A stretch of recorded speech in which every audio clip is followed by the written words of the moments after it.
are coming right after game 1 of the NBA Finals, live on playback. Shout out to the playback family, man. We had to do a watch party, and my God, was it worth it?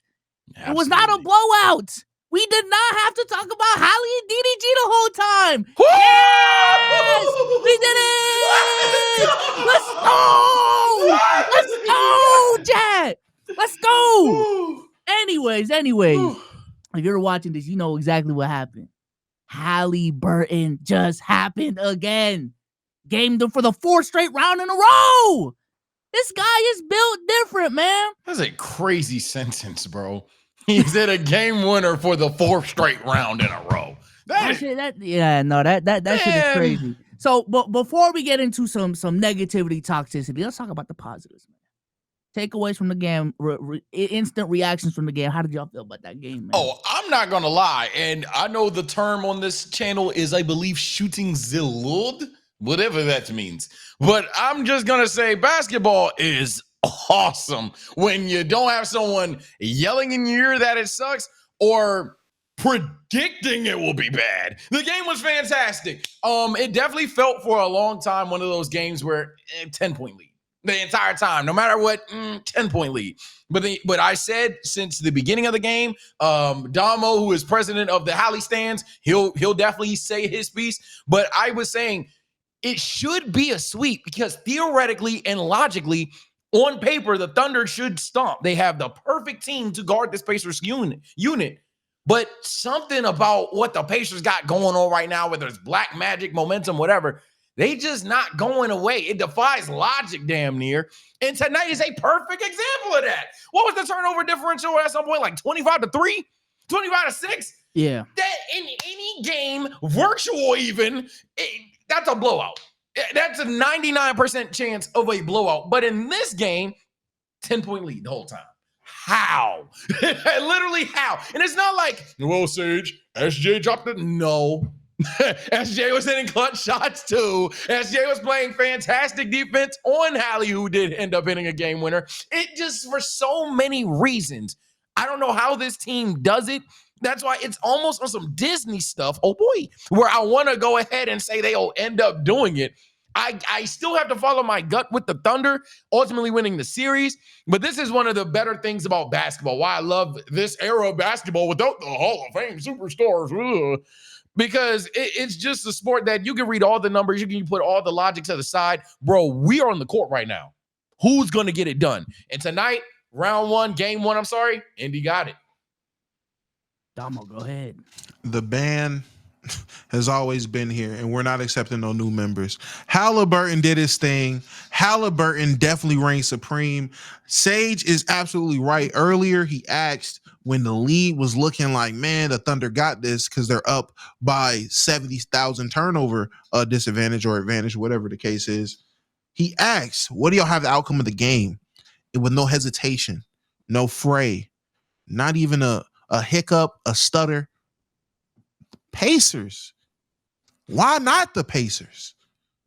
Because if any man can, Hallie can, man. Come on. Haliburton did his thing. Siakam did his thing. Shout out Siakam for playing the wild Siakam playing championship level ball. Shout out to the Pacers. That was an amazing game. And it's insane how people even went into this thinking, oh, this is going to be boring. It's almost like they weren't watching basketball all year. Well, let's get straight into it, man, because I'm not going to lie. We were saving this clip till the end of the game. And my God, thankfully the game ended the way that it did. I'm going to just go straight to it. Jason McIntyre, you're a fucking bozo. You are a fucking clown. A lot of people on Fox Sports look like stupid clowns right now, because specifically this morning, 2 takes kind of got the wind of the internet. One is from Jason McIntyre. Okay, let's go ahead and play this real quick. All right. OKC, Indiana, I don't want to be the bearer of bad news, but I'm not that excited for these NBA finals. I joke that Colin is the elitist here on the show, but maybe it's me. Because, if I were the NBA, I would have changed its motto to give me super teams or give me death. Because that's what I like. I like superstars in the NBA finals. And we don't really have that. We don't have dynasties. We got debuts, and that just isn't as sexy as what we've had here in the last, I don't know, quarter century. Folks, let's be real. When the NBA had super teams, this century, it was at the height of its popularity. I mean, come on. You put LeBron, Kevin Love, and Kyrie in the finals? That's a lot of pop. That's juice. I mean, Kyrie Irving, he had a movie, okay? Kevin Love was... No, this is horrible. Yeah, I'm not about to play the whole clip. I'm not about to play This is horrible. I don't even know where to start. I do. I'm going to start from how he ended it. Guys, Chattertron's comment section. I never in my life have sat there and said, okay, hold on. I don't know which game to watch, but wait a minute. I remember that Darren Williams was on Sweet Life on Deck. Whoa, like that never motivated me to watch basketball based on a movie, based on TV stardom and actorships and stuff. The rest of it's also awful. I'm not gonna lie. I don't even need to waste my time and break down every single segment of it. Just the idea. I just disagree with everything, because even the idea that it doesn't have current superstars, it's debuting them. Hell, why not? Why is that a bad thing? Why is that not exciting to you all? Some of the most exciting stuff in sports, hell, even sports entertainment, it's Money in the Bank season for my WWE fans, is about debuting new superstars, creating new main event talents and stuff. So the idea that you don't have LeBron, KD, Harden, Kyrie, and Curry or whatever, so now it's a boring finals, is ridiculous. It does show, and I see what those people are trying to do that spew this garbage. They're trying to say, well, the elitists are saying we're not fans. I'm a casual. I don't think you're a fucking fan. Because you're clearly not a fan. Because the Pacers have been one of the more entertaining teams in this postseason. I haven't watched a ton of regular season basketball, but I definitely have been locked in on pretty much every game this postseason. And the Pacers have easily been one of the more what the hell teams out there. So yeah, not to cut you off, but mind you, this is coming from the same people that in the 2023 finals, I got cooked for saying the Heat and the Nuggets is about to be an NBA TV finals. So trust me, I get that bad NBA finals matchups exist. But literally the only justification to call this series specifically a bad finals matchup is the cities involved. If these players with the same play style played the exact same way, but it was the Los Angeles Lakers in the finals and the New York Knicks in the finals, y'all would not be getting this shitty ass takeoff. Because the superstar play is there, the play style is there, the storylines are there, the moments are there. You know, like even aesthetically, motherfuckers got bags. Like this ain't, you know what I'm saying? This ain't boring hoops. So Jason McIntyre, you're a fucking clown. Well, go ahead, Damo. Go ahead, bro. Oh no, man. You said it just fine. I've been saying the mainstream media doesn't know what they're talking about. I've been saying the mainstream media doesn't watch actual basketball, and they're the biggest problem in terms of where the NBA community is as a whole. You look at these other sports, they don't cover their sports the way that the NBA covers their sports. Anybody with two active brain cells that weren't fighting with each other to survive could have looked at this matchup and been entertained. This is one of the better offenses versus one of the better defenses with the MVP. I don't know what more you would want in a finals matchup. Guard play too, like crazy. Guard play too from the perimeter, and the bigs are versatile. It's not like you got a bunch of JaVale McGee's. You have Miles Turner who's taking step back threes in the clutch. Like this is literally everything you want when it comes to hoops. But the problem is we have these people who are just trying to fulfill a quota and try to get clicks in any way necessary, so they don't even bother to watch the product or know what they're talking about. They're saying whatever. Yeah, it's almost like if you just even remotely, not even just watch the game, but don't have preemptive or premeditated, disdain towards a product just because your favorite household name isn't there, you can enjoy the product. I've said several times today, let alone on several chatters that asked me about my personal pivot from the NBA community. I've said plainly, basketball is just a lot funner when someone's not bitching in your ear about the product. And this is just one of them things, whether we're sitting here talking about the, which I'm sure is one of them going to do, well, let's Google the ratings of the game. Maybe that's going to help justify my point, because maybe this game wasn't rated well since 2020 or something. Like it's just nasty the way that people who are paid to talk about the sport, people who are paid to not only talk about the sport, but portrayed as an analyst, so they're supposed to be the cream of the crop at talking of the sport, don't really like the sport at all. They just like certain characters of the sport, and if those characters are missing, they don't want in. It's so sad to see. I just, especially given that everyone on this court is a younger player for the most part. That's the worst part to me. The fact that we don't want new names. It's not even like goddamn, who's a 30-year-old player? It's not even like Siakam's on a team by himself. Derek White done led the Magic there or something. It's not even like one of those teams where it's just like a bunch of old role players got it done, a miracle run thing. We talking about Tyrese Haliburton taking on SGA. What at the floor? How is that a problem? How is that genuinely a problem? I just don't get it. Yeah, that shit was crazy. Shout out to the Pacers. I also do want to just get this other take off. Because again, just a bunch of dumb shit being said on the timeline, bro. Wait, hold on. Let me see. Where is it? All right. Sloppy turnovers till the fourth. There's no way that game wasn't exciting to you because of the turnovers. So again, these people just look mad silly right now, especially after the Pacers won the game. This is from another person on FS1. You beat a hurt Cavs team. You did not play the Celtics, and you played a flawed Knicks team. You got here going through the easiest path an Eastern Conference Finals team has ever had. Mind you, this is coming off the backs of the Celtics last season, so they trying to get it off of this year's Pacers. And also, I ain't gonna lie, I'm gonna have to put him in the fire right now because this is a take that's aging really, really badly right now. This is from No Chill Gill on playback as well.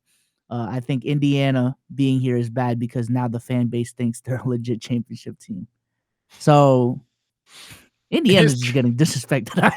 It's insane. I'm not gonna lie. I'm not gonna ruin the clip by doing this, but someone even tried to pull a gotcha because we talked about at halftime other stuff, and in the third quarter, I'm sorry, we talked about other stuff. But at 9:42, funny enough, that's when Gil got his takeoff. Damo alluded to it earlier. At 9:42, I was asking chat, put in your bids. Who's gonna win this game? And when they went to 7, put in your bids. Who's going to win this game? Everyone here was observing the product, enjoying the basketball game, and people came into the game with negative energy. Hopefully, were vindicated by it.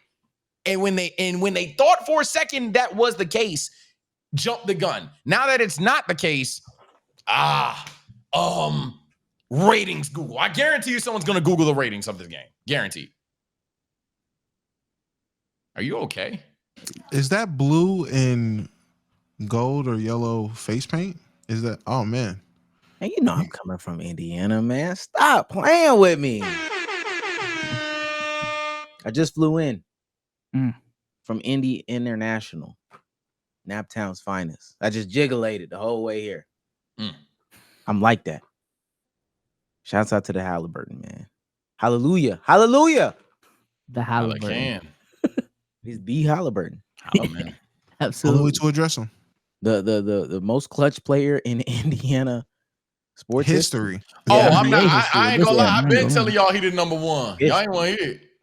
He number one. And I'm glad Reggie Miller is ready and willing and able to embrace because he got past that title, brother. He was gonna snatch it if he didn't. Man, it'll look he bad misses if that he was shot. bitter. I'm just saying, I'd have made it. This got to be the most clutch season ever, like from a single player. Person, yeah. Yeah, because even statistically, isn't there a stat where he's only missed 1 or 2 like 12 of 14 on go-ahead shots this year, and then he got the moments too. We can point to them every single round from the first round to the finals.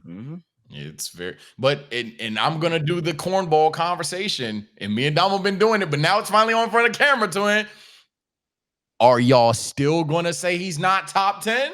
Or are we going to just say, because it's one of the things, are we going to say a non-top 10 player, a non-top 10 player can lead a team to a championship? Or are we just going to say, nah, screw it, he got to be top 10? I'm excited. That's why I'm rooting for the Pacers to win.